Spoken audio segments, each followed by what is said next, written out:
Yeah. Woke up in the morning and to God be the glory. Thankful for another day to tell my story. Put my opinions in the universe and let them orbit. I'm from the dirty south with a dirty mouth, might need orbit. Miss things on me like a nigga Norbit. Had to refuse them cause my bitch no Rasputia, she gorgeous. As I dap my sons up and kiss my daughter forehead. Tell them we gon' get this money till my pockets morbid. Remember living in apartments, now we playing mortgage. You ain't gotta like a nigga regardless, baby, I'm blessed. And I keep that blick with me, we like grits and eggs. As you sip your coffee, flick your cigarette and let a nigga vent. Yeah. We back. We back. Grits and Eggs podcast. Episode 98. I'm your host, Deontay Kyle, but who's behind the camera? Ladies and gentlemen, boys and girls, children of all ages. Grits and Eggs Production proudly presents to you as tag team champions of the world. The Road Dog, Kyle Deontay Kyle. Oh. The badass Big Ice Cup Cat. Yeah. The New Age Outlaws. And if you ain't down, we got 2 words for you. Suck it.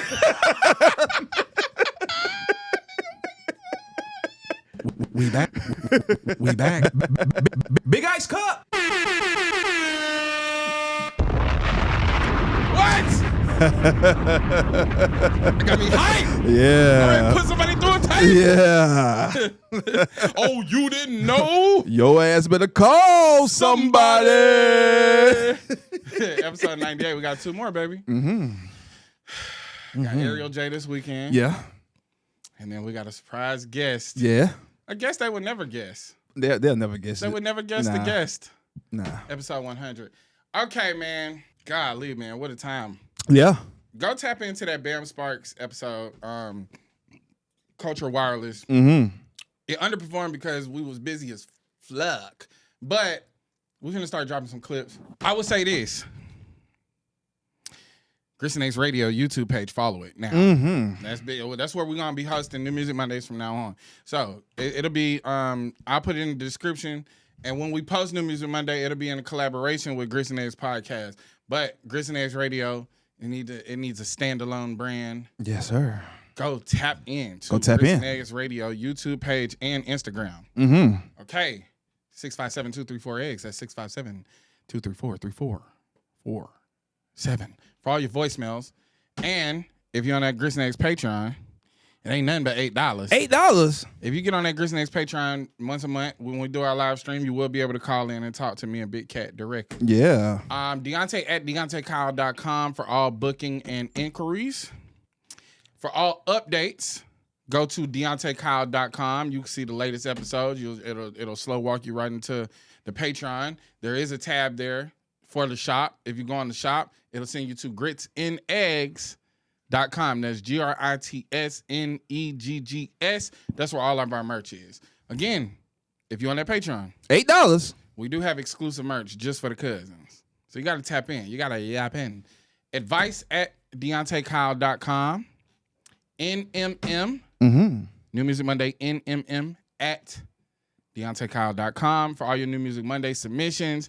That will be appearing on Grits and Eggs Radio YouTube page. Yes, Grits and Eggs Radio. Yeah, the label. Grits and Eggs, the label. Yeah, man. The Grits and Eggs, the network. Grits and Eggs, naval. Grits and Eggs, the everything. We got everything over here. We got it all. It's we Black cooking. Media. You know, cooking. Grits and Eggs Studios. We cooking. We're doing it all, baby. Deontay.Kyle on IG. Grits and Eggs Podcast on IG. Follow me. Big Ice Cup Cat. Follow him on IG.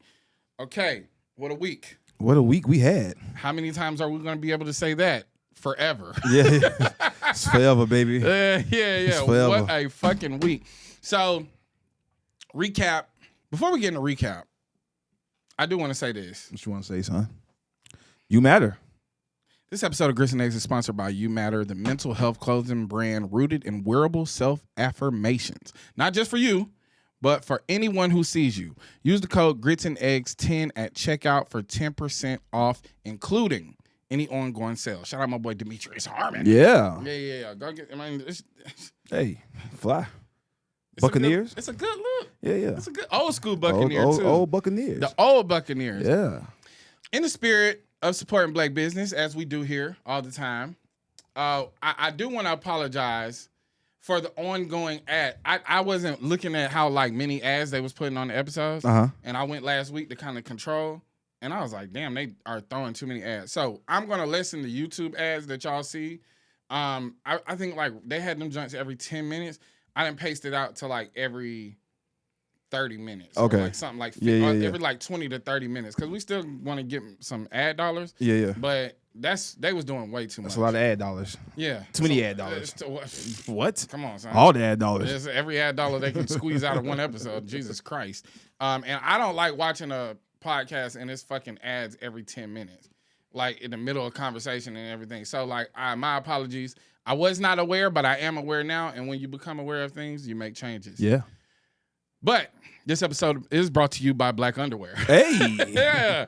Hey, they back. They back, baby. I found out that the owner of Black Underwear, hold on, let me find this message. The owner, CEO, and operator of Black Underwear was listening to the episode where we listed all the black inventions. Mm-hmm.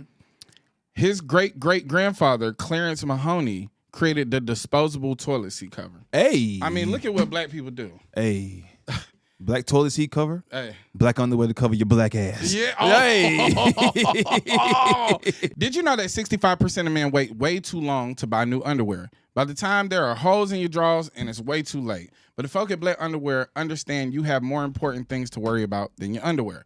This is why Black Underwear's fresh quarter option is perfect for men with a purpose. They would deliver their #1 rated power boxer briefs to your doorstep every 90 days at a discounted price. Looking for something to lounge around the house in this fall? Try their super comfy Sam Lounge shorts. These shorts were made for everything from playing carpet football with your kids or enjoying that third plate on Thanksgiving. Or carpet football. That's what we call it? That's what we call it. Oh. What you say with the kids? So yeah. Let's not pervert the message. You know what I'm saying? This isn't that. Yeah.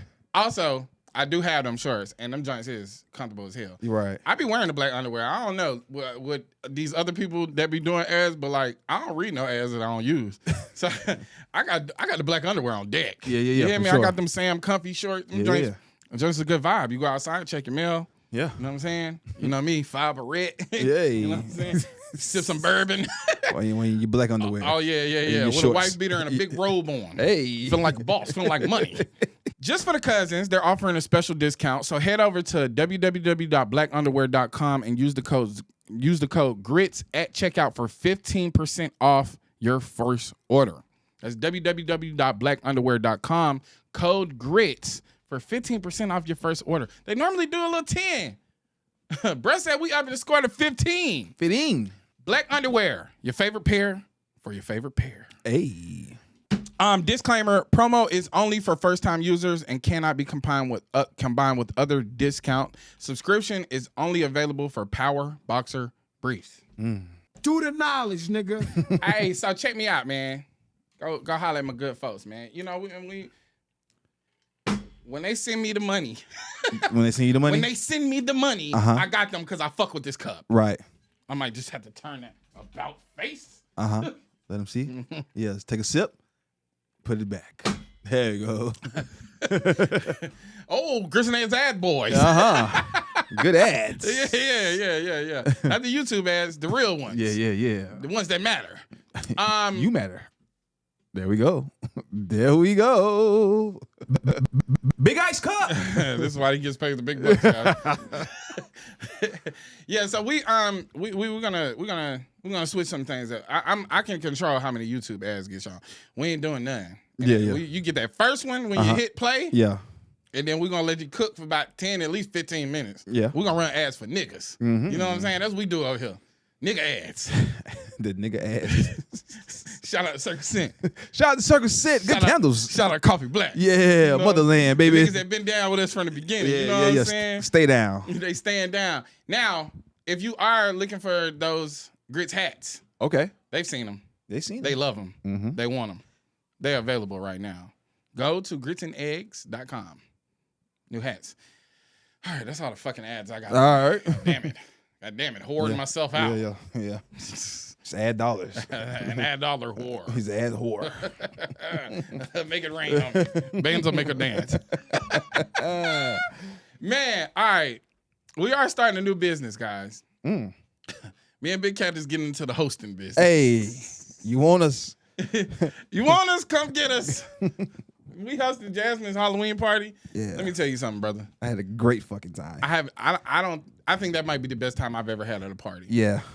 Like, normally, a party, it'd be a vibe. You need the drinks to get the drinks flowing. Woo, woo, woo. That night, it was jumping from beginning to literally end. It was. Niggas, this party starts at 9. Niggas getting in there about 10:30. From 10:30 to 2, nigga, It was on. I was having the time of my life. It was on, baby. I sweated my horns off. Yeah. Had to come up out my jacket. I eventually just popped the horns off and handed Yeah. them. Hold that down for me. Yeah. I was like, what the fuck is this? That's my horns, baby. After the night, I'm done being an antichrist. Nigga part of the Antichrist out of them. Yeah. They had so much fun. The Antichrist came out. Yeah. I sweated, motherfucker. Sweat them out, baby. Little tequila, get rid of the antichrist. The holy water. Little Mexican holy water, get it right up out your body. First of all, I'm gonna tell you how y'all niggas is. Y'all niggas drunk the party dry. Hey, what? What? Son, I ain't never seen a party get drunk dry. I've never seen that. I've never seen niggas drink a party dry. That's crazy. Yeah, and bro, it was so much alcohol.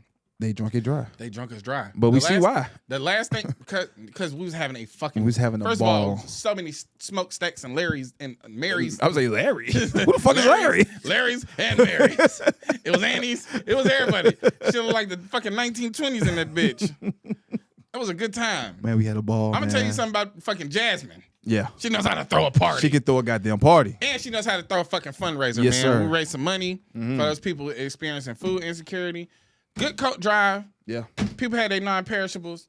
It was all good. Yeah. It's all love. If she ever invite me anywhere again, I'll be there. Yeah. Which, you know we will. We're going to be there. Man, that's my La Familia, bro. Yeah. Locked in, That's man. my La Familia. Locked in. Mi familia. But hell yeah, man, that party was so lit, dog. Like, yeah, I seen you made a little goddamn story about me too. Who? You. I made a story about you? Yeah. Oh, yeah. Nigga, you not finna have me? No. Listen, tell you something. You got one good night out of me, baby. You got one night every weekend. It's a Saturday or Saturday. You pick. I don't care. You pick. But 2 nights in a row to 4 in the morning, I'm not doing it. We did that shit. I'm not going back to back out all night with you, nigga. I'm not doing it. You don't be having fun. I be having a ball. But when I get up in the morning and I look in the mirror, nigga, you're 36. Nigga, you're 36. What are you doing? I ain't gonna hold you, boy. I be waking up like, woo, what a night. I be get right back to it. I'm not finna keep perpetuating this life that I don't stay out all night. Hey, listen. I be telling, oh man, you know me, I don't be vibing, I don't be partying, I don't be staying all night. That was a goddamn lie. It's a lie. I can do it, but it's just like, man, goddamn. Hey man, goddamn. The thing is I haven't done it in such a long time. Yeah. You know what I'm saying? Like I haven't been an outside person, but for these last 6 months, brothers. Niggas have been outside the last 6 months. I'm telling you something about the streets of Atlanta. Yeah. They know me well now. They got us. Yeah. Well, I'll say this. It's getting cold outside. It is. I'm finna hibernate. You hear me? You hear me? Staying inside. I'm staying in the crib, baby. Yeah. You know, fingers crossed. Man, we got some shit lined up though. We got to go outside though. We do got to go outside. Yeah. We're going outside for business. And business only. Business only, baby. Keep this thing strictly business. Well, shit, that's how it always starts. It always start off as business any fucking way. It's like it's the business first. Then it's like, hey, yo, man, you want to slide over here? All right, be right over here. That goddamn be right. That nigga, I'm telling you, it's him. That goddamn be right. I'm telling you who it is. I know who the problem is. Is that fucking be right. Be right to have you out all night, baby. Man, be right to leave a spot at 3 in the morning. Like, what y'all trying to do? Y'all trying to go somewhere next? No, I'm trying to go home. I want to go home. Be right. Son. I don't want to wake up. I don't want to see the sun before I go to sleep. Listen, I ain't seen the sun before I went to sleep since I stopped doing coke. I'm in the spot. It's a lot of things happening in the spot. A lot of things going on. What spot you talking about? The upstairs spot we went to, the Halloween party. It was a lot going There's a lot going on, right? I look over to my left. Out of nowhere, it's Dochi shaking ass. Where the fuck she get in here? Where the fuck she get? First of all, Dochi and her homegirls was throwing ass. They was throwing ass. I said, what the hell? Where am I at? I wanted to go over there. Uh-huh. But Yeah. everything ain't everything, you know what I'm saying? Yeah. The big, tall, light-skinned nigga guarding those premises. Yeah. You know, it's nothing scarier than the tall, light-skinned nigga. That nigga was a pit bull. Yeah. He Yeah, wouldn't let shit go down. Like a red nose. Yeah. Nothing scarier than that. You know what I'm saying? You can tell he was bald. Yeah. He was bald under the hat. That's what I'm saying, Yeah. bro. A bald nigga would have had is dangerous. Yeah. Because it really ain't covering nothing. Nothing. It's dark in this bitch. Ain't no sun out. So you ain't even protecting your head. Right. You just protecting your motherfucking identity. You know what I'm saying? I'm scared of him. I'm scared of a big Boris Kojo looking at nigga. Big bald, light skinned nigga's Nigga crazy. That post up with their forearms Yeah, like that. yeah. Yeah, I'm cool on the tactical ass nigga, bro. I we good don't on that. I want nothing to do with that. I want no smoke. Yeah, I'm straight. I'm finna start moving around with McCoy like that. I'm gonna tell y'all, if y'all see me outside with a short nigga in tactical gear with a beard, leave that nigga alone. Leave him alone. Matter of fact, leave me alone. Yeah. Cause he finna crash out. I'm telling you, He's gonna crash. this is a dangerous young man. You know what I'm saying? It's a dangerous individual. He don't give a damn. I don't want to see it happen to you. If you see me outside with a nigga in all green tactical gear that look like he ain't with the bullshit, he's not. He's not with it. All right? So I'm just telling you, speak to me from 15 feet and allow me to usher you over. Yeah. Cause every time I bring this nigga to my event, he praying something go left. He praying it. He wanted to go left. He want to slam nigga through the DJ booth. He ready for it. You know what I'm saying? Shout out my boy McCoy. All right, guys. All right. Hip hop. Mm-hmm. Hip hop. Mm-hmm. Real hip hop. Mm-hmm. For the first time since 1990. Goddamn. No hip hop tracks on the Billboard, what was it, top 50? Top 40. Top 40. Top 40. Top 40. 35-year streak ends. There's all this cause for concern. First of all, that tell you how pop and rap is. Mm-hmm. Because we don't know when other genres fade out. Yeah. So I always focus on our shit. You know what I'm saying? There's like, oh, yeah, sad state of affairs. No. First of all, the Dodgers beat the Blue Jays. Mm-hmm. Another win for LA. Another LA, baby. Got the West Coast just keep winning. God damn it, Toronto can't catch a W. What a tale, though. What a tale. First of all, Toronto can't catch a fucking W to save their life. Damn it, Drake. Not against LA? Not against LA. They did the shit. They stand a chance against mad niggas. Them LA niggas not like us. They as soon as they won that dun, dun, dun, I was like, oh shit. It's crazy. To have the corporations just stomping a mud hole in you. Golly. Hey. Who's running these pages? Yeah. Probably niggas. I'm gonna say this. This is not bad. First of all, they just changed the rules. Mm-hmm. So they changed the rules about how long you can stay on the Billboard Top 40, which kicked Luther out of the Top 40. Okay. And I believe one other track. I'm not 100% sure. But Smino made a statement, and he said, hip-hop is going back underground if you can't tell. Now, that is where I like to chime in. This is why I like it. Now, during the beef, I said that this was corporate versus culture. Mm-hmm. Culture won. When culture wins, the corporations tend to separate themselves. The commercial. You know what I'm saying? Kendrick has had a lot of commercial success in his touring and his run. He did the Super Bowl, all of these different things. But culturally, what this is doing is making niggas push that pen.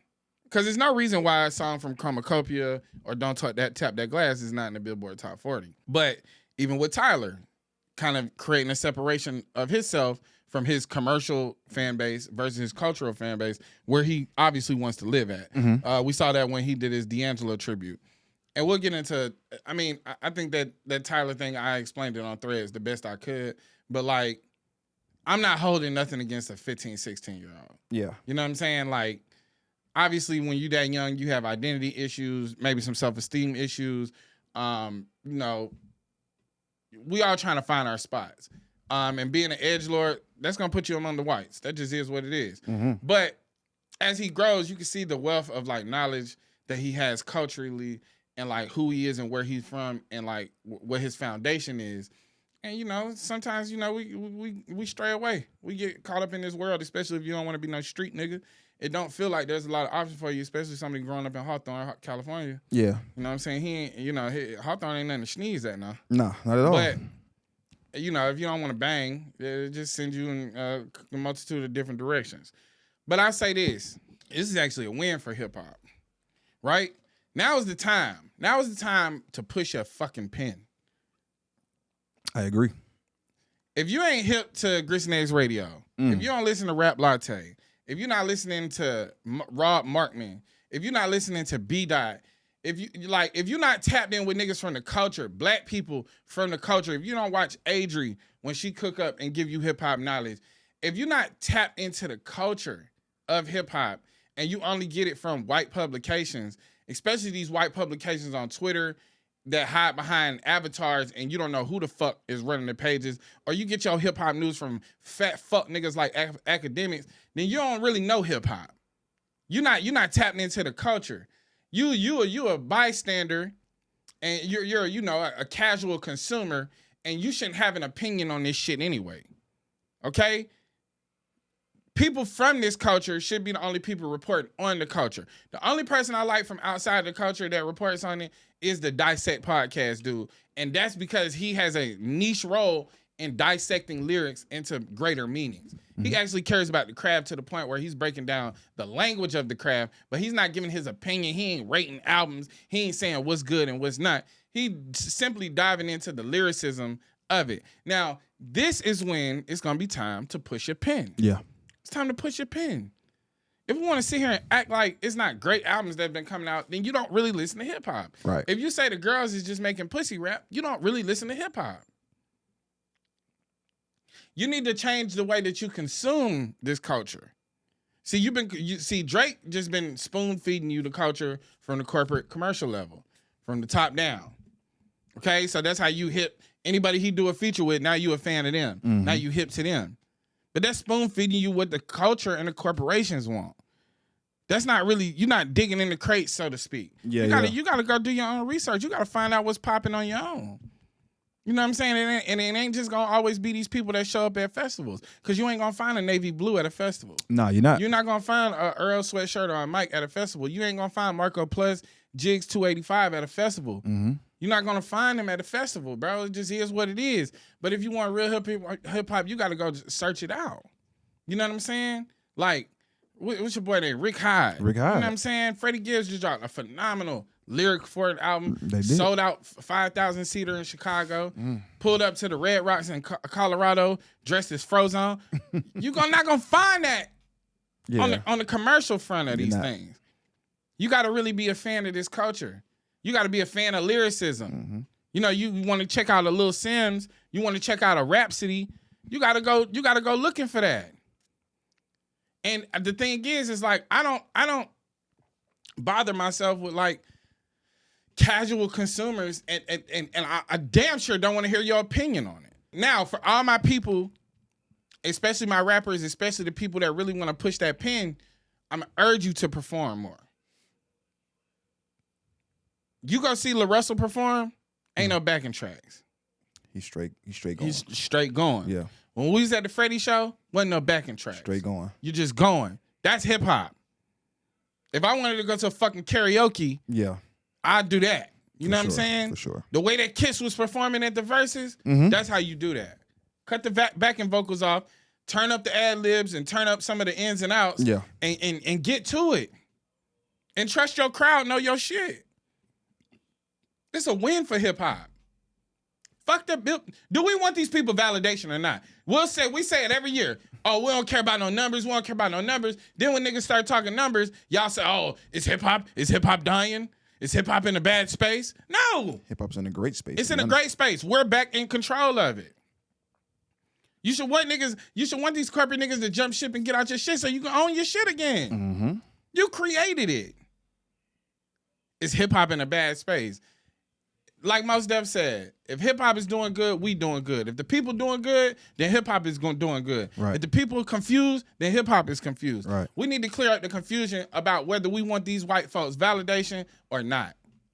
Because if we want their validation and we seek to be a part of their conversation, then hip hop is in a bad space. But if we want it to be culturally connected, if we want to gatekeep, and we want this shit to be dictated about our culture, and what our culture seeks to like express itself, then hip hop is in a great space. For sure.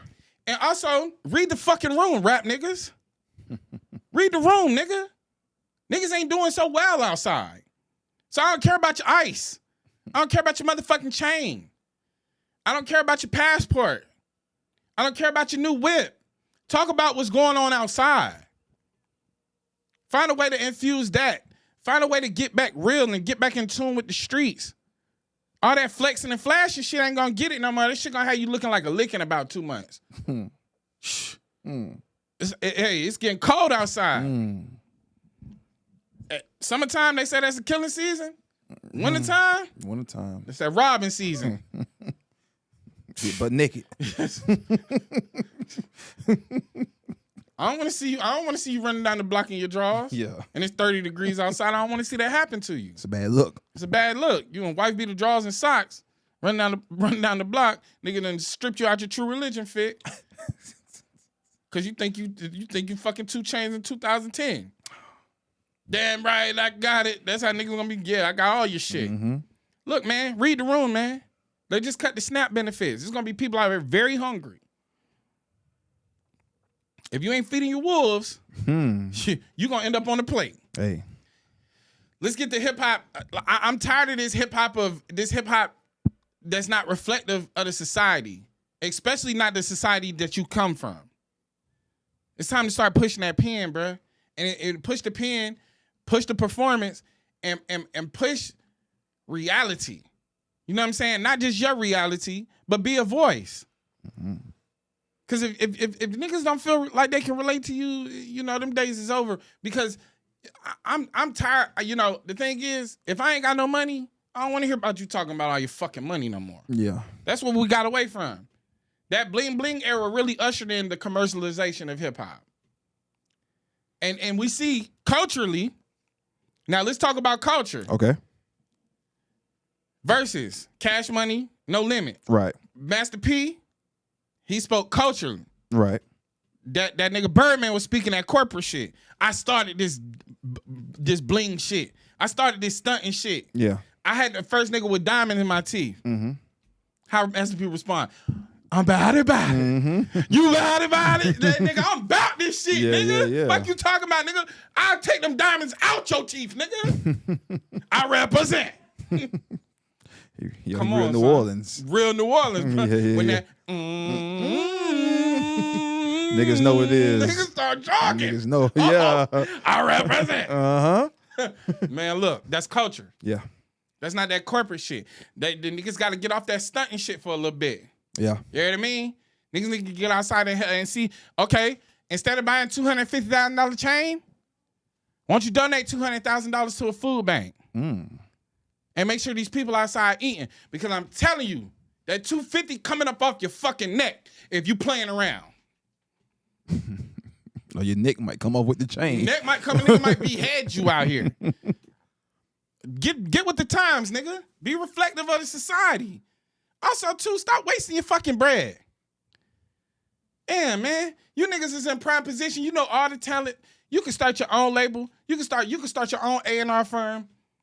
You can start your own distribution. You want to do it. You want to buy more fucking necklaces. Why you got so many necklaces? You only got one neck. You only got one motherfucking neck. We done been there. We done done that. We went bling bling. Goddamn, Mr. T. Yeah, man. We seen niggas outside in the prowlers in the parking lot. We seen it. Yeah. Now you niggas out there, 10 years niggas gonna be in slingshots playing oldies. It's time. We off that. Let's get bare bones again. Yeah. Take the watch off. Take the bracelet off. Put the necklace down. Let's see who you are without all them accessories. What you really talking about? I'll tell you who do a great job of this shit. Who? That nigga Sauce Walker. Yes. Woo! Yes. Woo!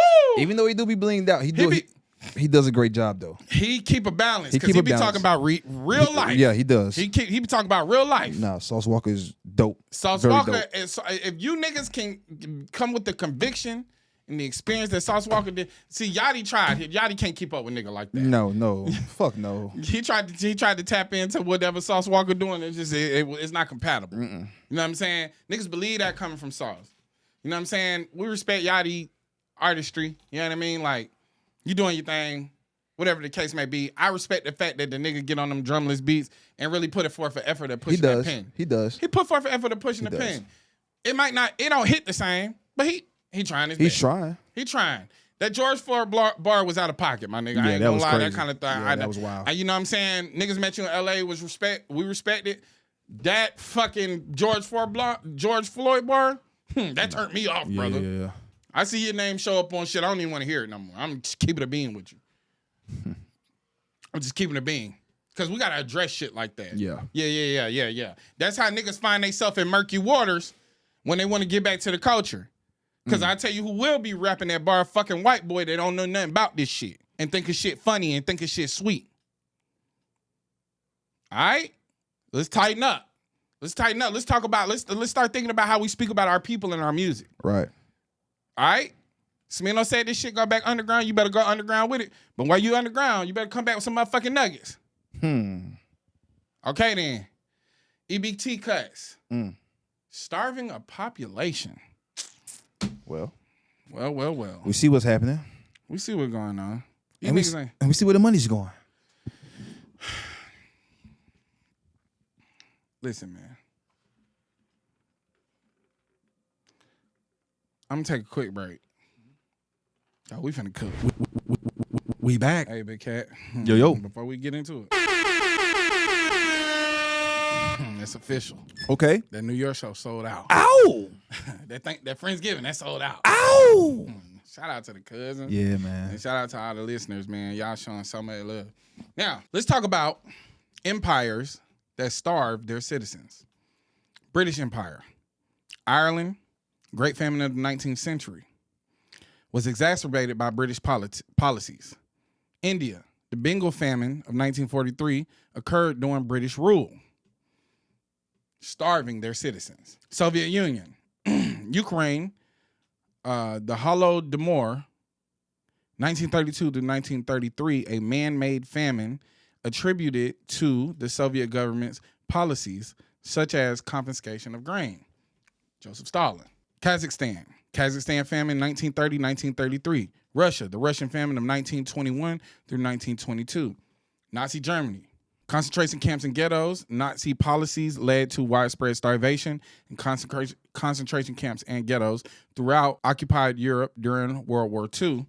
Ottoman Empire, Mount Lebanon, the Great Famine of Mount Lebanon during World War I. Mongol Empire, Eurasia.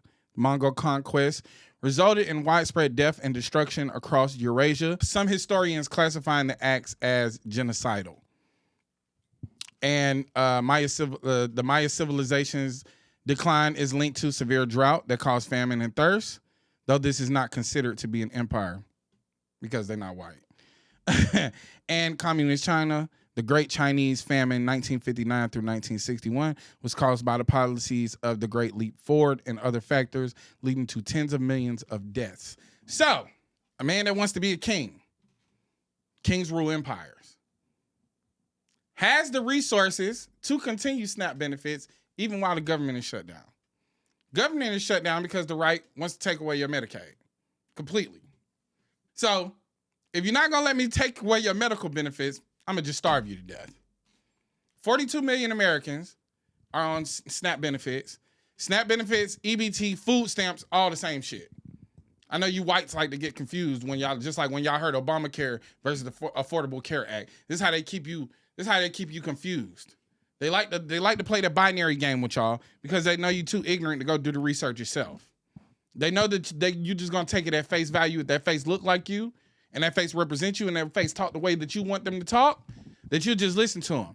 So you hear SNAP, and you think SNAP and food stamps is two different things. You think SNAP and EBT is two different things, and it's all the same. So whites being the overwhelming majority on SNAP, but online, making fun of black people, like black people are going to be the only ones going hungry. Only 20, only a quarter of the SNAP recipients are black people. The other 75% is occupied by white people and people of color. Overwhelmingly, the majority being white. I think whites account for 38% of SNAP beneficiaries. So then we use AI to reinforce this welfare queen stereotype. And then we get talking heads on the news talking about, oh, people are using SNAP benefits to buy wigs and get their nails done. That ain't even how this shit work. You can't even buy hot food on SNAP. So EBT cuts is essentially Trump starving the population, basically playing chicken with the left. If you're not going to let me take away these medical benefits, if you're not going to let me cut Medicare, which will result in deaths, then we'll just starve the population. This your king? And white people have gall. They have a lot of gall. When the real welfare queen has always been white women. But that's how they get you. Lyndon B. Johnson already told us this a long time ago. If you can convince the poorest white man that he's better than black man just based on the color of his skin, he'll give you his money. And better yet, he won't even notice when you pick in his pocket. If we can afford to fund welfare in foreign countries, then Americans should feel entitled to the government covering basic needs. If we can fund welfare in foreign countries, then Americans should feel entitled to the government covering our basic needs. Free healthcare, free education in Israel, funded by the U.S. government. Cut all of our soybean and beef exports and gave it to Argentina. They're going to eat good out there. They're eating good in Israel. 42 million Americans on the brink of starvation. But yet, y'all want to keep talking about pulling yourself up by the bootstraps. If they can get all of these free benefits of a society, if they can live in a socialist society where they don't have to worry about food, healthcare, or education funded by our dollar, then why is it a problem for it to happen in America? Well, the problem is you don't want black people to benefit from that. So you'll chop your own legs out from underneath you just so black people won't have anything. And you ain't got shit.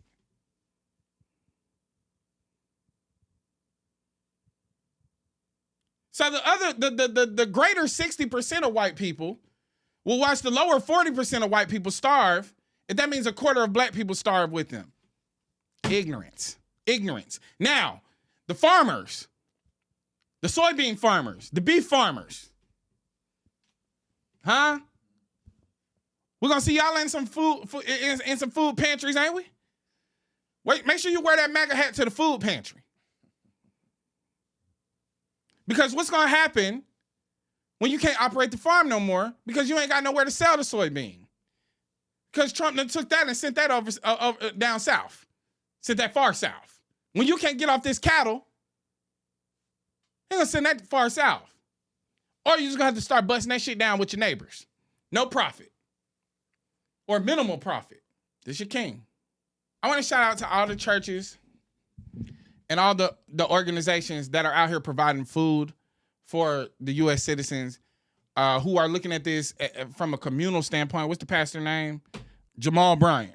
I believe this is also the same pastor that spearheaded the Target boycotts. We'll get back to Reverend Pastor Jamal Bryant in a minute, but shout out to Pastor Jamal Bryant for saying forfeit the tithes and make sure we taking care of these hungry people.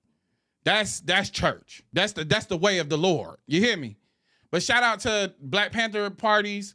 Shout out to all the organizations, the grassroots organizations who are involved in food banks. Shout out to everybody who's doing mutual aid and funding money, including your boys. Mm-hmm. You know what I'm saying? And shout out to everybody that is utilizing their resources to make sure people aren't going hungry. Because as we record this, it is November the 1st.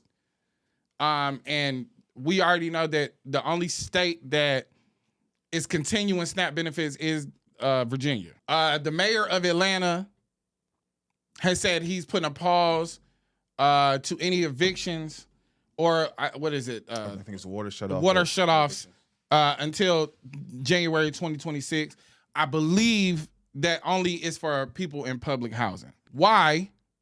Even if you can't afford it yourself, do you have such a problem with people getting basic welfare? The stigmatizing of welfare. It's just your well-being. It's just your basic needs.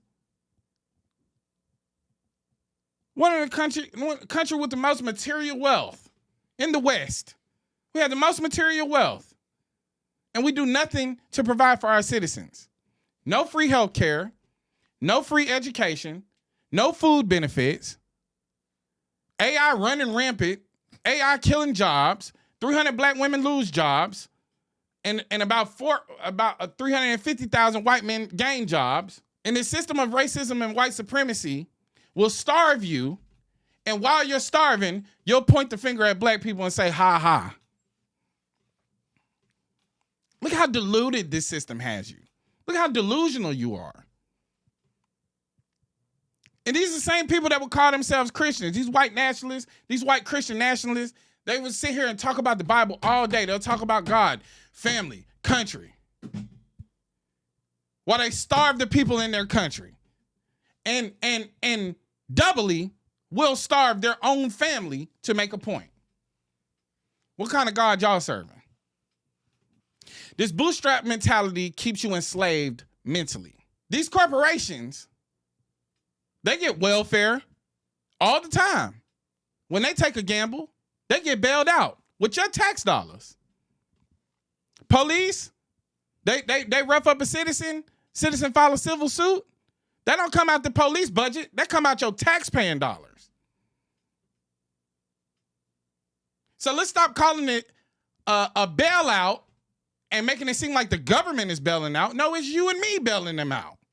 Our tax dollars bail out corporations, and they evade all responsibility for their actions. Multi-billionaire corporations can commit crimes, can poison communities, poison the water supply, poison the air. The only thing they receive is a fine. The fine is paid for with your tax dollars.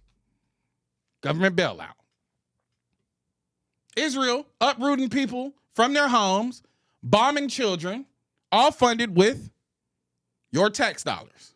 $20 million to Argentina, funded with, you got it, your tax dollars. Man, 10 motherfucking months. Ain't been nothing but 10 months. This motherfucker wreaking havoc on these folks, ain't it? Goddamn Trump. This is why it's important for us to be boycotting these corporations. These corporations use our money to bail themselves out. Corporation like Walmart, significant amount of their employees on SNAP. Company like Amazon, significant amount of their employees receiving SNAP benefits. DoorDash delivering 1 million free meals, guarantee you a significant amount of DoorDashers have SNAP benefits. It's not just a handout, but y'all don't see a problem with handouts when we hand out money to other countries, as long as those countries have a white face on them. Y'all don't see a problem when we hand out money to corporations, as long as that corporation has a white face on it. And you continually cut yourself out from any benefits that this country should be giving you. This country should be providing us with free health care. This country should be providing people with SNAP benefits on GP. We should be eating. Kids should have free food in their schools. Education should be free. And you let them privatize everything because you don't want black people to benefit from it. Because if black people benefit, then it diminishes the value that you have put in white supremacy. You don't seem so supreme anymore. And the reality is, you're not supreme. You're just as in much need. All these obstacles that you don't have to jump over, all these hurdles you don't have to overcome. You starting out on third base, and black people are passing you by and sliding in the home safe. And the black people that can't make it to first base, you on third base pointing and laughing. And you ain't moved nowhere. And then you look up and you back on second base. How the fuck I end up here? Oh, shit. It must be these Mexicans stealing our jobs. I'm back on first base. It must be because these black people are getting EBT. Oh, shit, what you mean I'm out? It can't be Trump.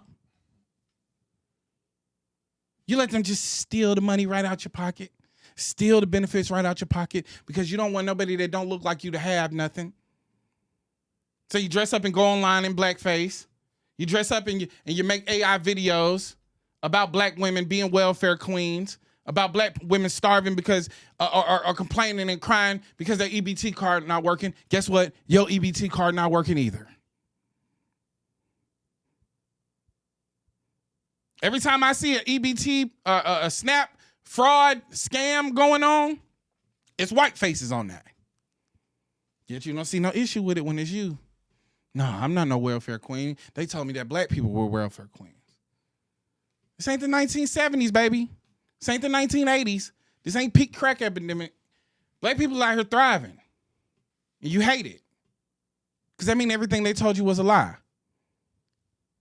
And instead of you accepting that you've been lied to, you've been duped, you've been hoodwinked, you've been bamboozled, you've been led astray, you double down on your bullshit. And you got this nigga taking food out your mouth. Your stomach touching your back, your ribs showing, you still pointing your finger at black people. You still pointing your finger at Hispanics. You still pointing your finger at other people of color. And these are only people that include you in their plans for a more progressive America. I've never heard a candidate of color that wants progression in America exclude white people. I always hear white people that want to progress white people exclude everybody that isn't white. That's a problem with y'all. That's a you problem. And you don't see how much more that system harms you than it helps you. It helps your ego, help you feel better about yourself, because you get to believe in a lie. And a lie is reinforced by corporate dollars, and them corporate dollars are taking food directly out your mouth. Them corporate dollars and them corporations is gonna come and seize that motherfucking farm, because not only did they send your exports out of the country, but they kidnapping your workers. Boo-hoo. Sad story. White American dad story. Woo! It's gonna get nasty out there. That little bread line in Nebraska ain't gonna be no hoe, is it? Gonna be a lot of grain out that motherfucker. Niggas out there are gonna be eating a lot of corn. They're gonna be eating a lot of spuds in Idaho. Y'all gonna have a lot of soybean out there in Wyoming. You gonna have a lot of cattle out there in South Dakota. Huh? Too much beef. You start giving it away. Can't sell it. Then JD Vance, his company, gonna come buy your shit. Ain't that cold? Ain't that cold? Vice President got a company that buys seized farmland. Ain't that cold? Thanks for your vote and your land. Hey, I'm gonna tell you something about black people. We're gonna be all right. This has been the state of the country for us forever. We tried to tell you niggas.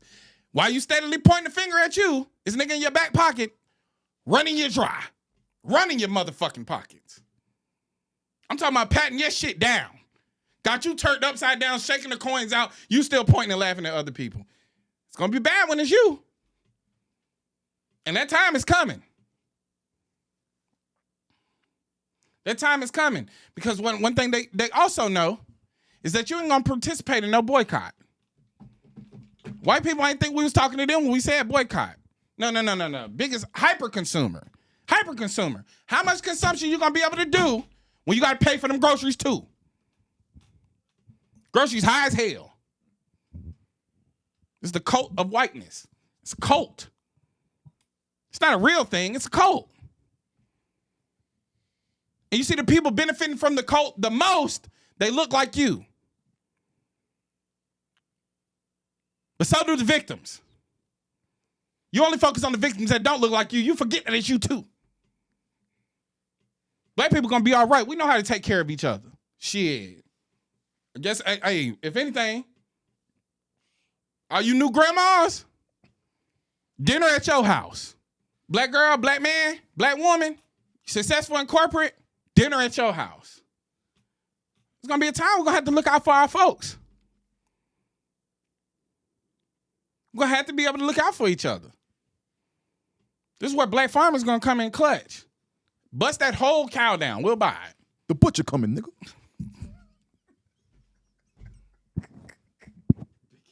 I'm sorry. I'm sorry. I'm sorry.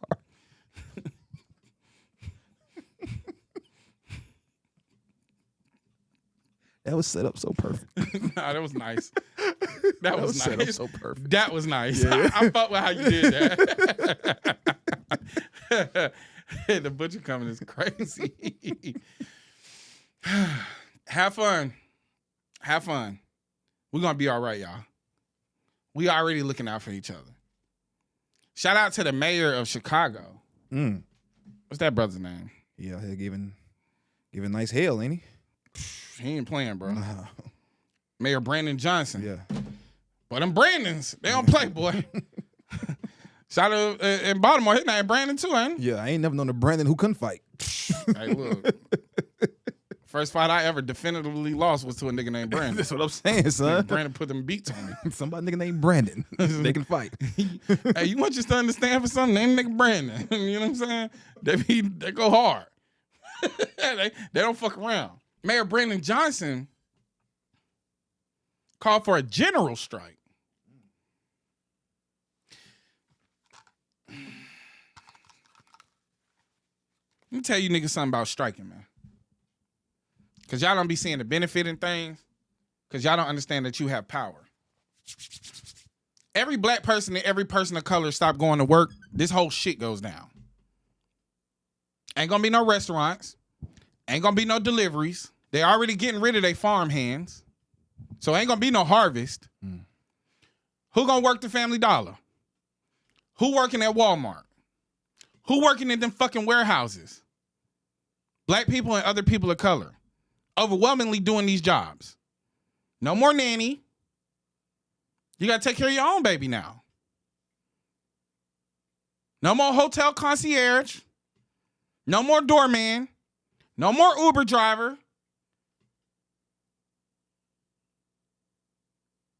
If black people and other people of color, fuck these folks. I'm gonna just keep it a bean. Fuck these white people. If we was to band together and do a general strike, this whole shit go down. They always telling us to go back to where we come from. Go back to your country. You want to get here? Do it the right way. How about you just stop working for a little bit? 30 days. I guarantee you this shit fall to its fucking knees and they begging for us to come back. Guaranteed. Guaranteed. We don't got to go nowhere. If everybody stop paying rent, how they gonna get the rent? And you think they got enough people to evict everybody? They don't. They don't. Invitation homes ain't got enough people to evict everybody. The black cops stopped going to work. Oh shit, ain't no police in Atlanta. If black police stop going to work, ain't no fucking police in Atlanta. Ain't no police in Baltimore. Y'all have to take this shit seriously, bruh. The time is now.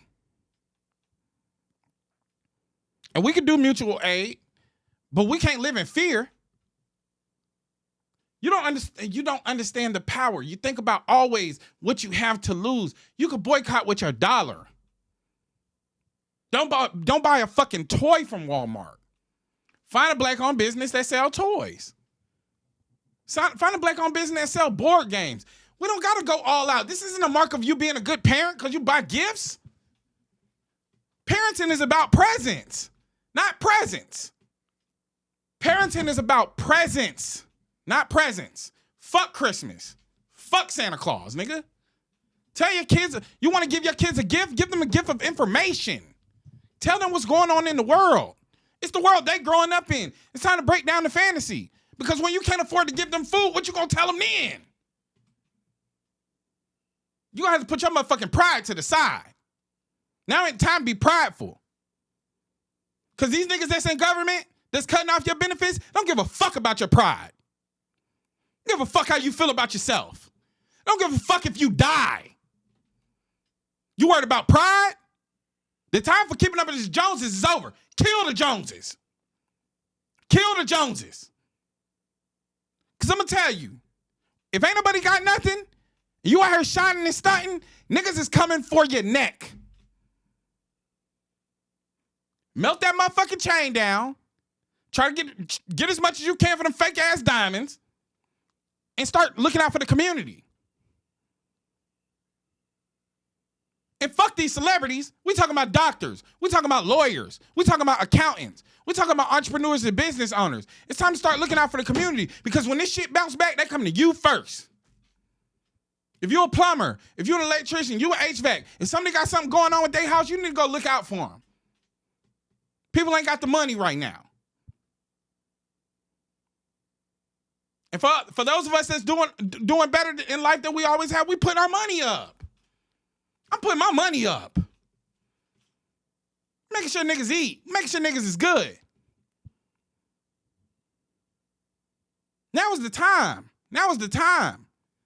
If you was to unsubscribe from the Patreon because $8 is too much a month, I ain't tripping on that. If you don't buy no merch, I ain't tripping on that. We're going to be right here advocating for you every week, week after week. Organizing week after week. You don't lose nothing by starving a corporation. Fuck these corporations. Because the corporations gave a fuck about you, then their employees wouldn't qualify for SNAP. How the fuck you got all these billions of dollars and you got people worrying about where their next meal coming from and they work for you? Fuck them people. We're doing Christmas a little different this year. We're doing Thanksgiving a little different this year. Ain't about having a feast. It's about the time we're going to spend together and how we're going to band together and get through hard times. That's what matters. That's what family is about. Ain't no Black Friday. Ain't no Cyber Monday. Fuck all that shit. Because they're dependent on your dollar in the fourth quarter. That's what they depend on in the fourth quarter. They don't do no hiring, but they're doing a whole lot of goddamn firing. And they depend on the sales tax. The government depending on your sales tax for you to spend this fucking bread. These corporations depend on you to ball the fuck out so you can seem like you're a good parent and then wait on income taxes to come back around. No, fuck that. We ain't buying shit. Within reason, if you gotta buy your kids a gift, give them one thing apiece. Let them know what's going on in the country and spend time together this winter.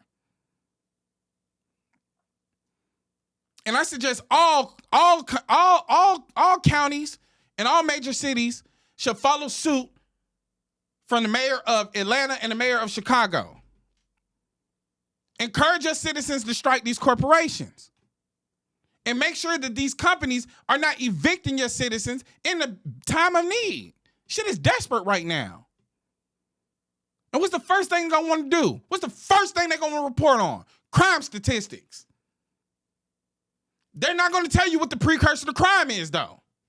They're going to try to use it to reinforce stereotypes. Don't be taking shit from people that look like you when you can take the shit out the mouth of the people that's starving you. Don't go for the easy target. Go for the strategic target. Target these fucking corporations. Keep your dollars out of their goddamn pockets. We done splurged. We done splurged time and time again. Ain't no good Christmas ever stopped you from having no fucking problems. That's that instant gratification shit. That shit feel good in the moment when you do it.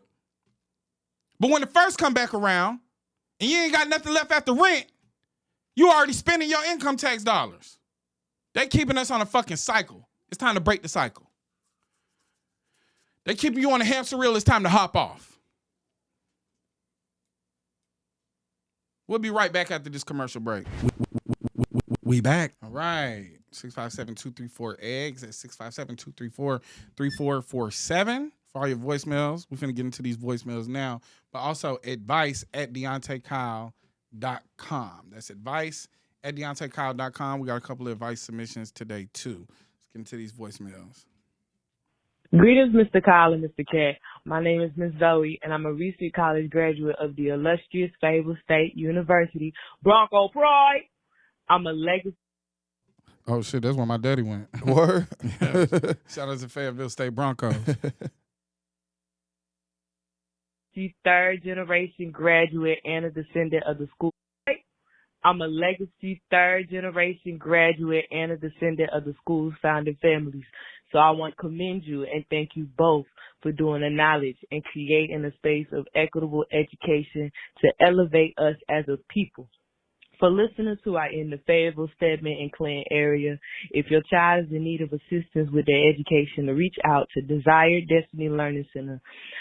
We offer one-on-one tutoring services and for K through 12 drop-in care. Our goal is to expand and provide accessible remediation and standing in that gap that has been engineered for keeping the future generations destitute.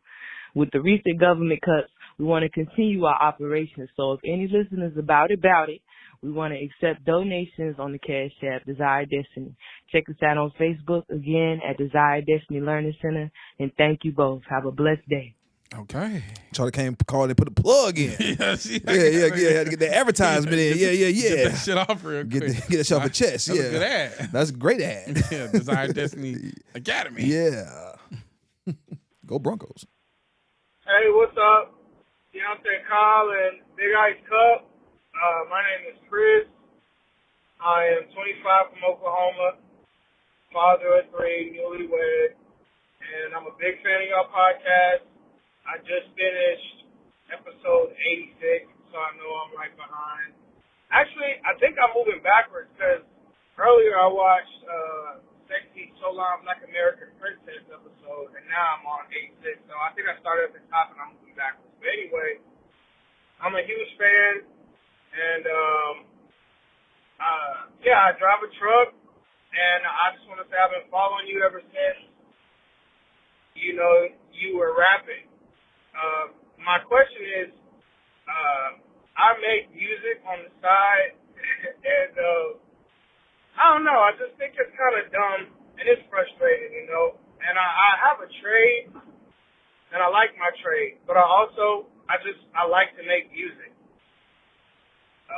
I know I'm getting old, though. I'm grown. I got 3 kids. I don't know.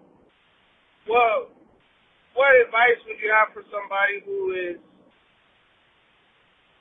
kind of at this split crossroads? Do I just give that up because of, age and kids and that type of deal and just follow a trade? Or, is there room for both? Is there room for both? I guess is the question.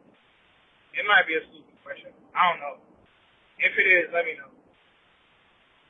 Anyway, love y'all. Y'all have a good episode. My nigga. All right, we appreciate you, brother. There are no dumb questions. Yeah. Over here at the Grits Nades podcast. If there was a dumb question, we would probably let you know. To be honest, More than likely. I'm gonna say this. I we're pretty harsh on rappers because, the thing is like going for a dream with no foundation. We're not Nepo babies, bro. If you getting it out the mud and like you've been pushing your music for a year, 2 years, and you ain't seen no forward progress, it's time to get serious about life. You know what I'm saying? But at the same time, we don't discourage people from doing the thing that brings them joy. So like there's plenty of women out here who are seamstresses, and they're not seamstress by trade, but they just enjoy sewing clothes. And they may not be in pursuit of being a fashion designer or anything. They just enjoy the process of it, and it brings them fulfillment. You don't have to monetize all of your talents. Sometimes you just need to have things that bring you peace. Maybe making music is your form of meditation. Maybe making music is the thing that brings you joy, and you never give up the things that bring you joy. The thing is that you have to reassess what it is you want out of this talent, what it is you want out of this creative endeavor. If the goal is to be recognized nationally and become a superstar, you have to also factor in the probability and how much that probability dwindles the older you get. But also, like, if you just enjoy making music, bro, just make music because you enjoy it. and find a way to record it and do it yourself. You know what I'm saying? It doesn't have to be a thing that you pursue as a career.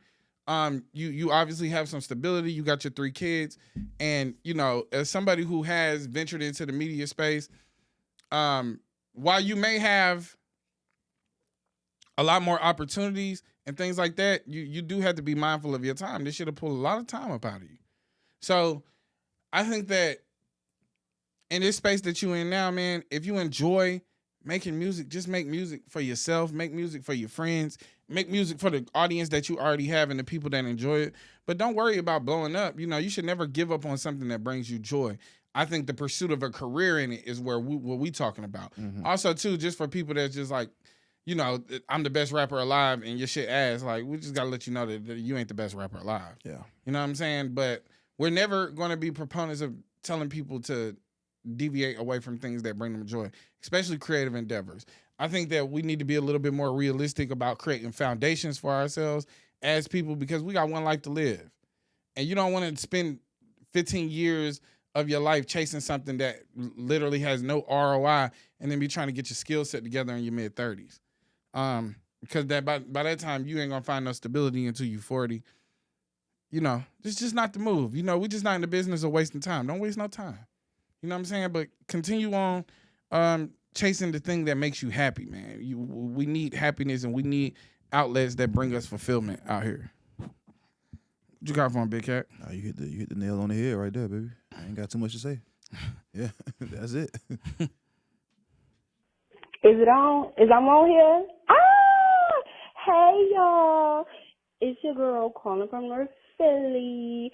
First off, I want to say thank you so much for doing this podcast. It's like the actual best podcast after true crime, because I'm a true crime girly, but the best. Like, love it. Black Power, all here for it. I just wanted some advice on a little situation I'm dealing with. First, because it's a two-parter. First, I want to talk about how do you handle family members that just constantly want to use you all up until you used all up, and then when it's time for them to, you know, return a favor, they don't do what they said they're going to do. Secondly, my daughter's father, he's dealing with a lot of stuff or whatever. He got some adversities going on and things, and he's just not helping out as much as I feel like he could, seeing as how he works all week and he gets our daughter on the weekends when I'm at work. And it's just like, you at work all week getting money, and here come the weekend, why you not breaking me off? Like, I really don't want to put him on child support because I don't need them people in our business, because they're going to be in my business too. I don't need that. So, yeah, thanks again for the podcast. Hopefully you guys get to my message. If not, thanks for your time, and I love y'all so much. Okay, bye. Appreciate you, shout out from North Philly. Mm-hmm. A lot of love from North Philly. Yeah, good Philly. Here's the thing. You can't pour from an empty cup, so you can't let people run you dry. And also, you can't feel guilty about it either, because they don't feel guilty when you need them and they don't show up. But people are always so enthusiastic when it comes time to ask for things. Yeah. Never enthusiastic about giving. This is a place where you're going to have to learn how to set boundaries with people. And you're going to have to learn how to understand, like, your survival is paramount, right? If you don't have anything for yourself, you not only are going to not have anything to give others, but you also leave yourself in a situation where when you do reach out to others, it's not available to you, and now you asked out. You know what I mean? So, and then you get into this route to Peter to pay Paul behavior, and then it get all bad. As far as your baby dad, he work all week. He get the baby on the weekend. He ain't breaking you off nothing. You gotta come up out that bread, man. Yeah, come up with something. Gotta come up off something. You gotta come up off something. You know what I'm saying? You know, shout out to him for being present. Yeah. You know, shout out to him. But, you know, I think that is more of a candid conversation y'all need to have with one another about, you know, what your needs are financially, and things like that. If you don't want them people in your business, then y'all gonna have to just find a healthy communication and a healthy like situation that will benefit both of y'all when it comes to your daughter. You know what I'm saying? I wouldn't say that, you know, one person shouldn't benefit more than the other. I understand that the Monday through Friday, though, that bulk of the responsibility is on you. Yeah. And with that being said, you know, you got to chip in. Yeah. You know, you got to chip in, man. Throw a little something. You got to do the knowledge, my nigga. You got to chip in. You know what I'm saying? Baby need food. You know what I'm saying? Baby got to eat. Baby got to eat. Baby need clothes. Baby growing. Baby always going to grow. You know, being a daddy 2 days out the week. Nah. It's a good deal. Good deal. If you want to keep that deal going, that's all you need to pitch in, my brother. Now you got a good deal. Man, I'm out here being a father 7 days a week. Man, what? Twice a week. My nigga, what? 24/7. I don't even get an opportunity not to put the bread up. Emery loves spending my goddamn money. She'll tell me that shit too. Yeah. You got the money. Yeah, we got two.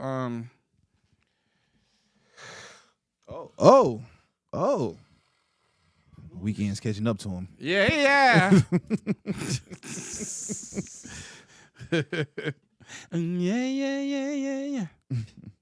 I think I did it again. Let's get to it, baby. All right. Advice needed ASAP. My husband don't do the knowledge. Oh, God damn it. Don't do the knowledge? God damn it. Okay. Hey, cousins. I love y'all real bad. When in doubt, big cat it out, baby.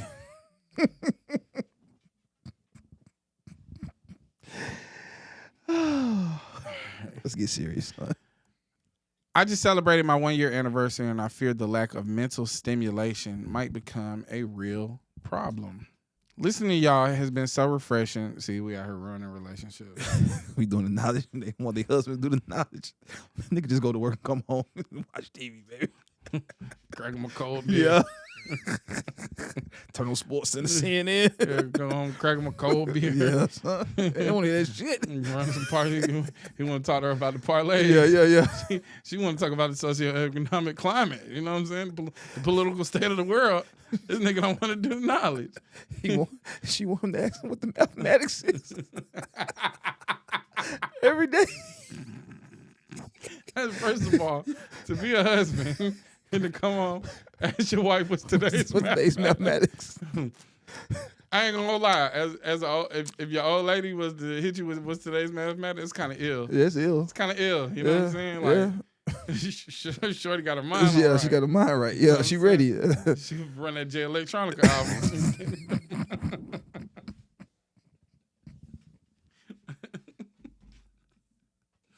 She been listening to Most Def. Yeah. Okay. I gotta pause this.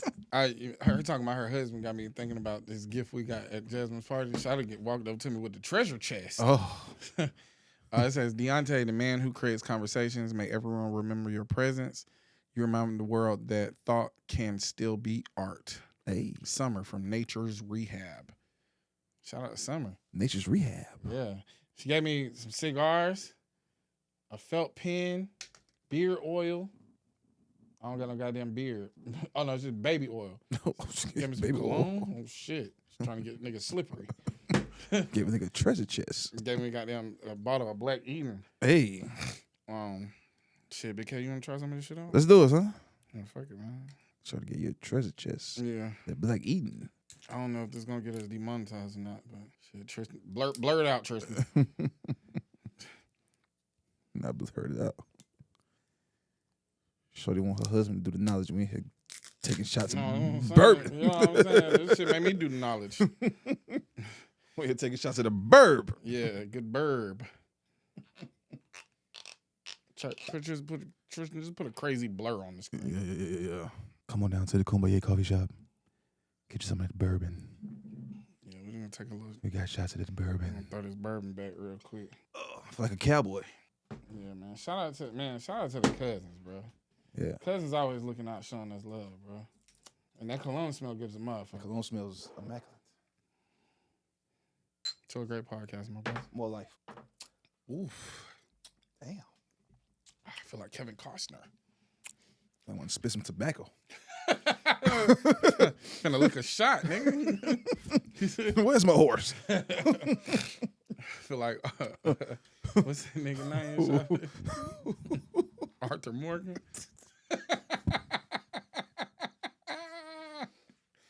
You're a good man, Arthur Morgan. All right, let's get into it. Shout out my niggas playing Ghost of Yote right now. And shout out to all you fuck niggas that want to play it because the girl is the main character. She got all these weapons, shouting. And they won't play because it's a girl? I've heard murmurings. Niggas is lame. Yeah. Now, if you could fuck her, they'll play her. Yeah. Man. Niggas is losers. ASAP, advice needed ASAP. My husband don't do the knowledge. Hey, cousins, love y'all real bad. Just celebrated 1 year of my 1 year wedding anniversary, and I fear the lack of mental stimulation might become a real problem. Listening to y'all has been so refreshing because I don't have in-depth dialogue like this with my husband, and I'm starting to realize quite a few things that might be red flags that I tried to paint green. Mainly his parenting style. We both work full-time, so 80% of the time we get together as family, my husband is high because he is the J every morning, every evening before we do everything. Okay. You gotta put down the weed. Mm. You gotta put down the weed. Now you gotta do it every time you get together with the fam. Damn. What the hell? Damn. Get your high ass up and do something with yourself, nigga. High ass nigga. Just high. Just high. All the time. Play this shit for him. Put down the weed. Pick up a book. Pick up a board game. Yeah, man. Pick up a glove. Go play catch with your son. Go play football. Yeah. Fuck wrong with this nigga, high ass nigga. Just man. high. I can't stand niggas that smoke weed for real. Now that I don't really smoke weed, Yeah. it's not the casual weed smoke. You more casual. You know what I'm Yeah. saying? You casually hit the weed. Yeah. Me, if I get a little too drunk, I might hit the weed. Right.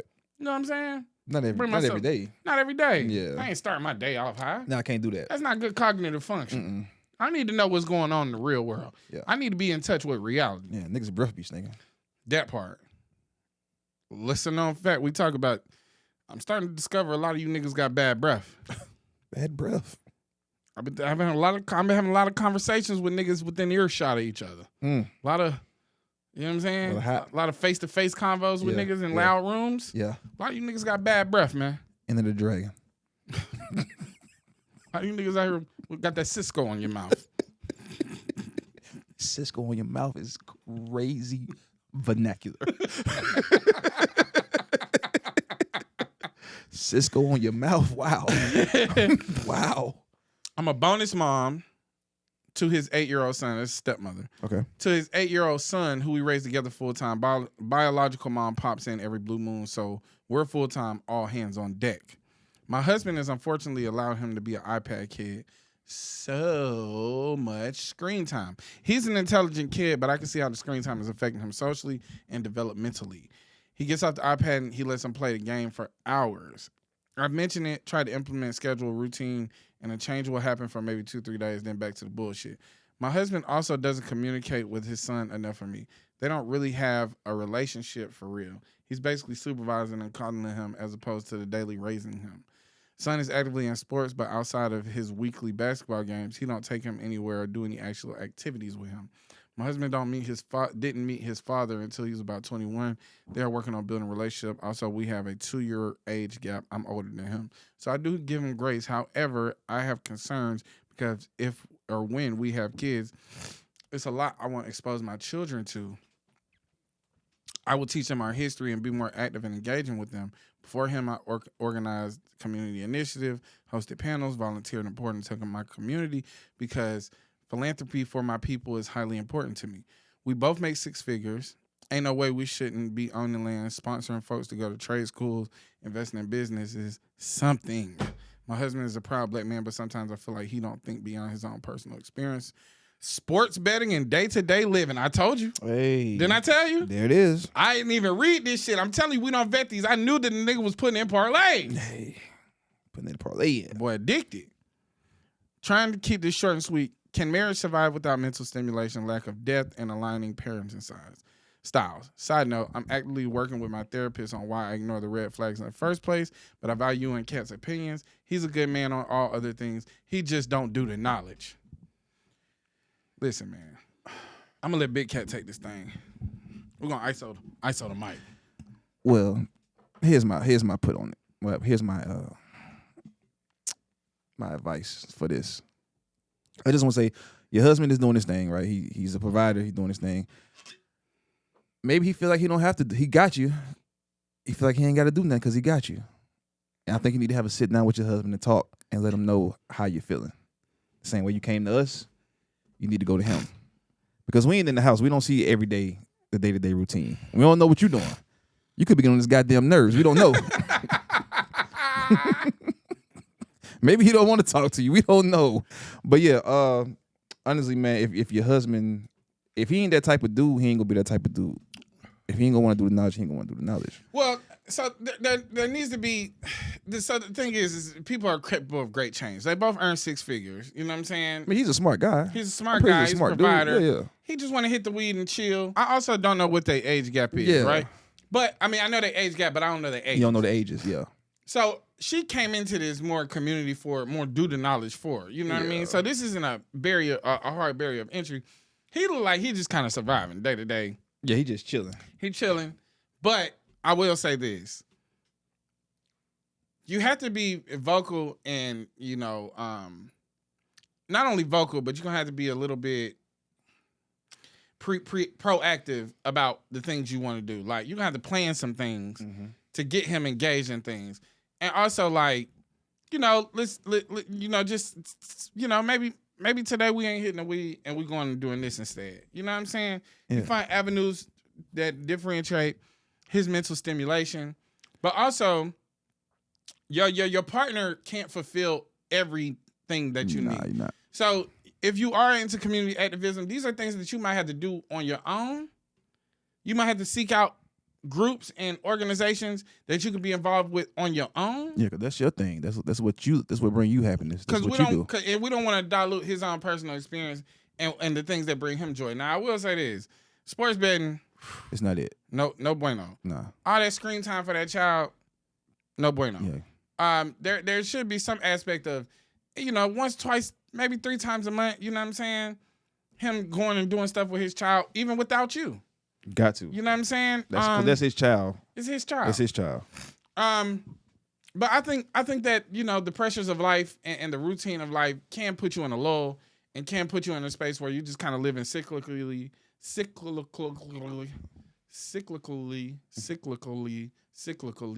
It'll put you in a space in life where you're living very cyclically.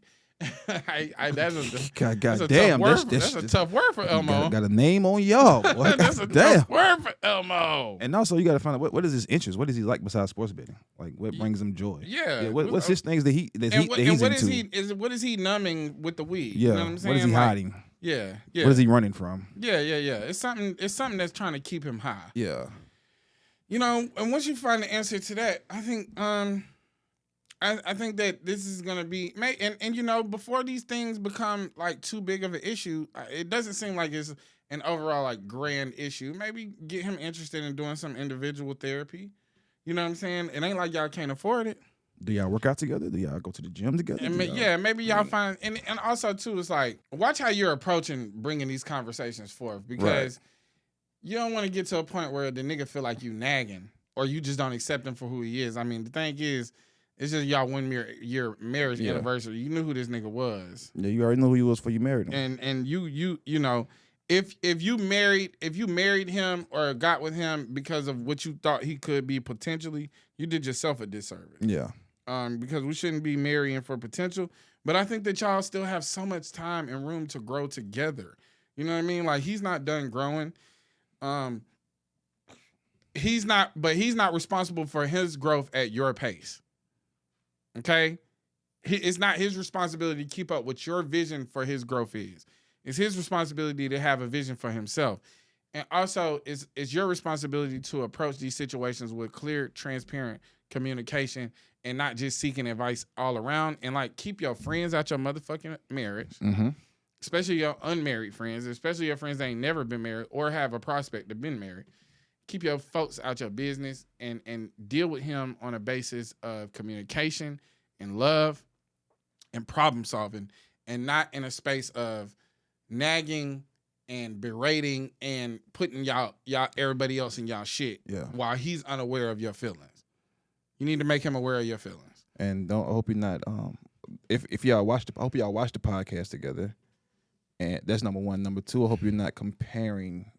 Don't ever compare him to us. Yeah, because I can be an ain't shit nigga too. Yeah, but I'm in the space of you need to be more like them niggas. You need to don't do that. Don't do that. Don't do that. Don't do that. I hope you're not doing that. Don't do that. Don't do that. Please don't do that. Don't do that. Nah. Yeah, because everybody ain't us, and we have flaws and shit too. Yeah, definitely. So you could be in a fucking relationship with me. You'll find a problem. Yeah. Trust me. Goddamn big cat.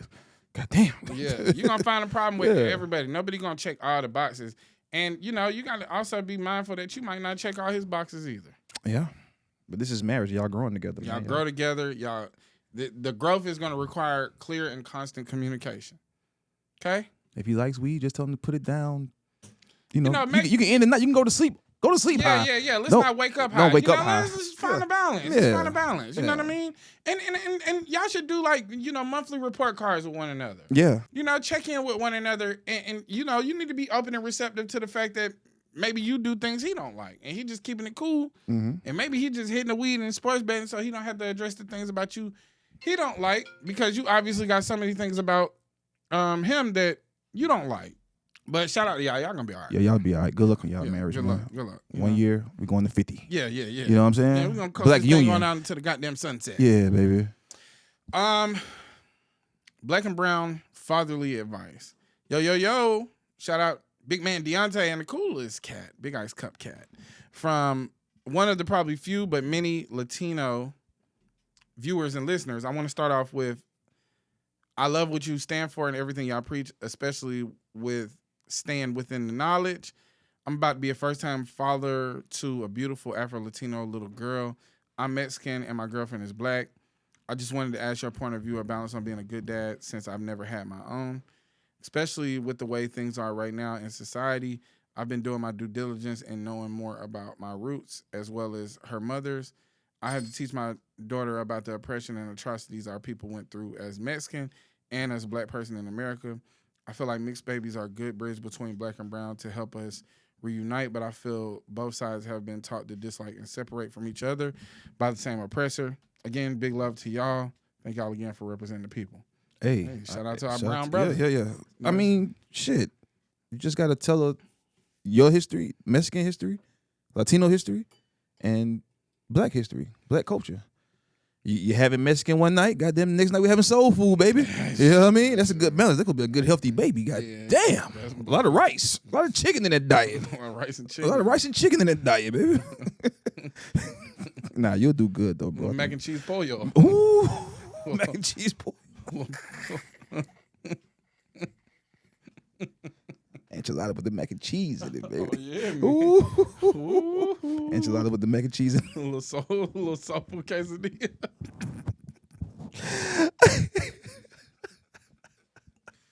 God damn, that baby gonna be healthy. Baby gonna be a big baby right now, baby. We eating over here, baby. Big bad baby. She gonna grow up. She gonna be a goddamn Modelo drinking Hennessy baby. Yo, little Henny Modelo. Henny Modelo baby.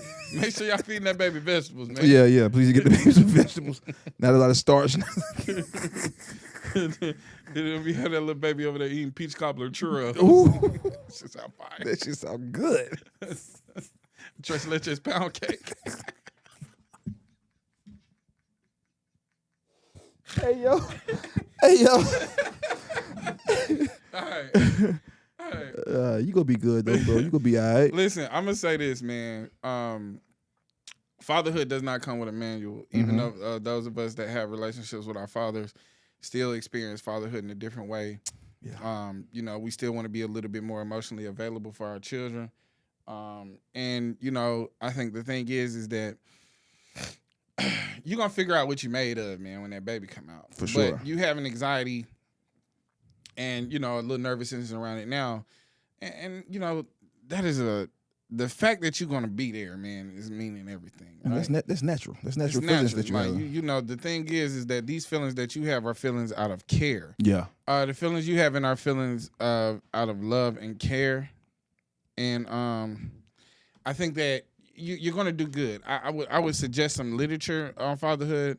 I would suggest looking at videos from Black and brown fathers that are doing it right. Mm-hmm. But I would also say, just take your own approach to it. You know what I'm saying? Nobody gonna love you like you love your baby, and it's gonna change you biologically, and it's gonna change your approach to this, and you're gonna do great. You know what I'm saying? The fact that you're already mindful that you need to be informative, and the fact that you are somebody that wants to push for a unity between Black and brown people. I mean, your daughter is lucky to have you, bro. Yeah. I talk a lot of shit about people because of, their regressive attitudes towards Black people, but we are a very unifying front over here. And we do understand that we all have the same oppressor and that colonization has affected us all. So I ain't gonna Dr. Umar you. Nah. You know what I'm saying? I'm gonna keep it real with you, bro. You're gonna be straight. You know what I mean? Like, You gonna be good, bro. the fact that you're already thinking about how to be the best dad makes you gonna be an incredible father. You know what I'm saying? Give your time some grace too. Don't Give lose yourself some grace. Don't lose sight of that. And like Big Cat said, give yourself some grace, man. You're a first time father, and also doing it without having a father active in your life yourself. So I would say learn from the people you don't want to be like. Look to the people you do want to be like. And you're going to be just fine, man.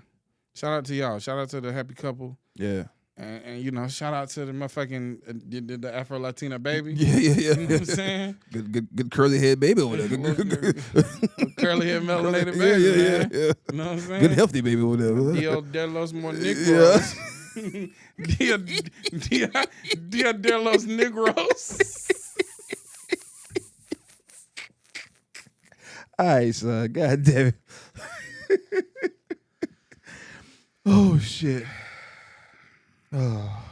Mariachi trap. You know what I'm saying? Trap mariachi. Little trap mariachi. Hey. That shit go crazy. You know what I'm saying? Wow. That shit go stupid. Yeah. All right, brothers. My nigga. Mi amigo. Mi amigo. You know what I'm saying? Yeah. Truck driving or carpentry? What's up, y'all? 27, married with a daughter, decided to go with the trade. One, I actually enjoy carpentry. My dilemma, however, is the pay. I live in Georgia, drive an hour from LaGrange to Atlanta every day for work. What boy? After taxes and union dues, I bring home $630 a week. The pay isn't worth it. But I'm good at what I do, and I want to learn the trade. I also think it's worth mentioning that I'm entry-level apprentice, so raises will come, but I need the money now. Not only do I have a family to provide for, but I also have goals that need to be funded, and I think truck driving will help me accomplish both faster. That's not true. I'm just not sure if leaving carpentry to start driving trucks is the best solution. I don't know anyone I could trust to give me sound advice. Listen, it's not a good decision. First of all, you need the money now, and you're talking about taking possibly 10 to 12 week break from earning a paycheck.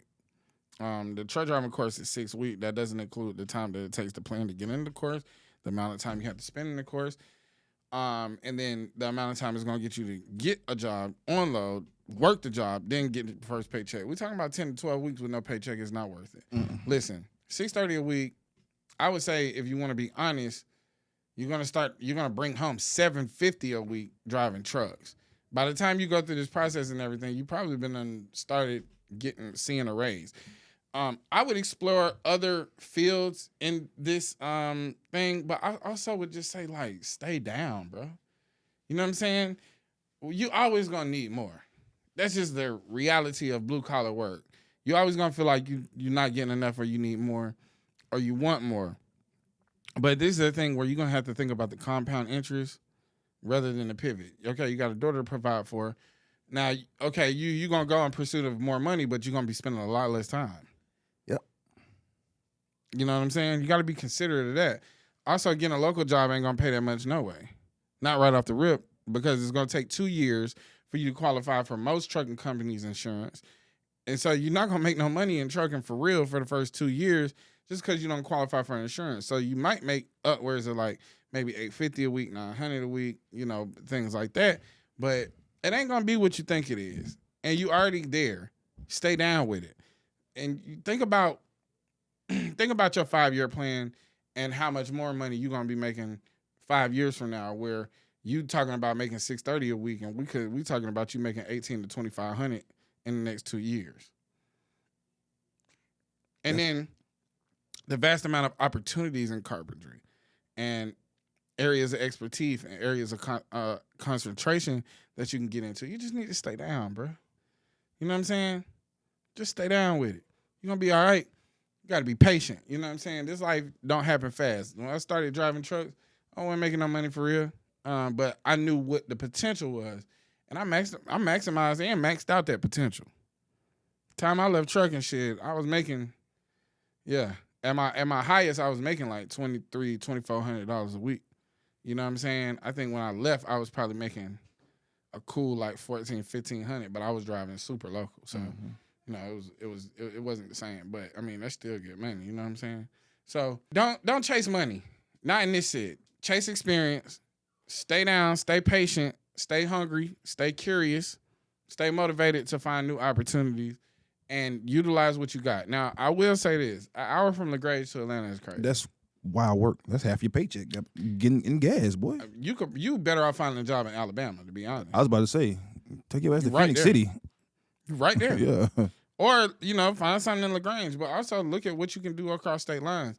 Because driving to Atlanta from LaGrange every day is crazy. You either need to move to Atlanta or you need to find something closer to LaGrange. I wouldn't suggest moving to Atlanta. Nah. So I would say, I mean, you way down 85, bro. He's in Alabama. He's in Damn Alabama. near Alabama. Yeah. I think your focus need to be finding something local to you, because LaGrange is not an expensive city to live in.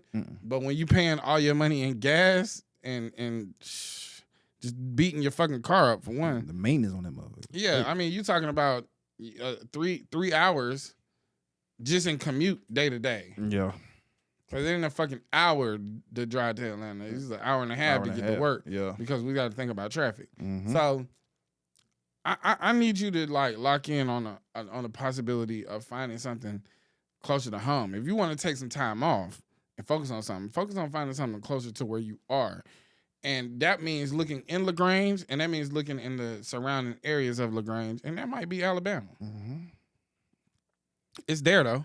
You know what I'm saying? Niggas travel across state lines for work all the time, bro. Within reason. You can go to Columbus. Shit, it's right there. It's right there. I understand that the job opportunity might be better in Atlanta, but you need to be thinking about how much money you losing in gas every fucking week. I mean, Jesus Christ. You $630 after all that shit. You might be looking at another close to $800, $900 a week. You know what I'm saying? If you just was able to save your goddamn money from doing all that commuting. So, you know, be vigilant. If you're good at what you do, that's the part you focus on. You good at what you do, bro. You're going to get in truck driving and hate it and think you're making my money because you're not going to really enjoy it or be passionate about it. So always focus on the passion and be patient. We'll talk to you next time. Big Cat. Yo. What you feeling, baby? Feeling good, son. Grits and Eggs Radio presents New Music Mondays. Absolutely. Every Monday. At the Mean Street Studio. Mean Street Studios. Shout out to my good people over there. Yeah, shout out to some good folks, man. Yeah, man. Shout out to everybody involved, too. Big team around. Big team, It was man. a really big team. Yeah. Doing some really big things. Yes, sir. Shout out sold to out. y'all, bro. We sold out. Yeah, we did. Sold Thanksgiving? out. Sold out. Sold out Brooklyn? Sold out. Now we focusing on Charlotte. Yeah. Deontay Kyle for all booking and inquiries. Just moderated a speaking engagement at Rice University. That was amazing. Flew right back, hosted the joint. Great.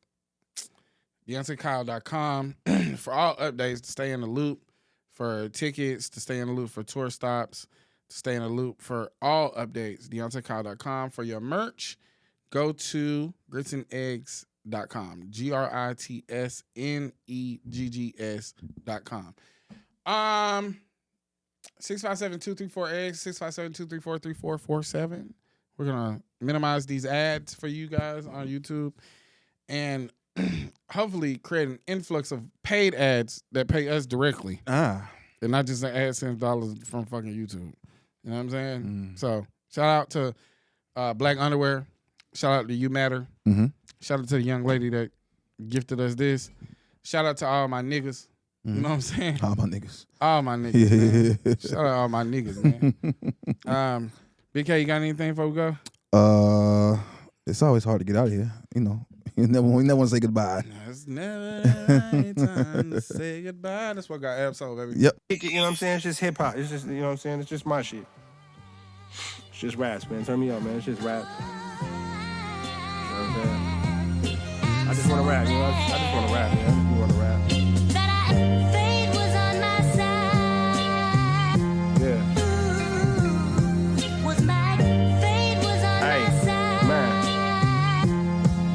Yeah. They say without the proper labor, faith don't stand a chance. I put my faith in faith and stand on fertile land. I planted seeds that'll indeed turn into trees. Be forest and peace teas get printed of me, unless impeded.